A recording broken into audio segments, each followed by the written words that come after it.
Hi everyone, today I am going to show you how to fix a broken action camera button by using just a piece of eraser, you know, pencil rubber.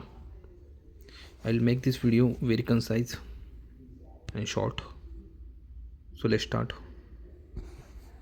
Now you can see I have used this ink to trace this exact circle onto the eraser and cut it with the help of this cutter. झुकेगा नहीं साला. Now let's see if it's working or not. Power on.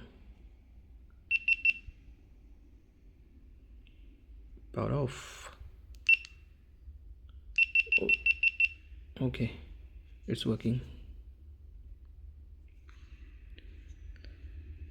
By doing this I saved over 2000 rupees as I avoided replacing this whole silicone shell.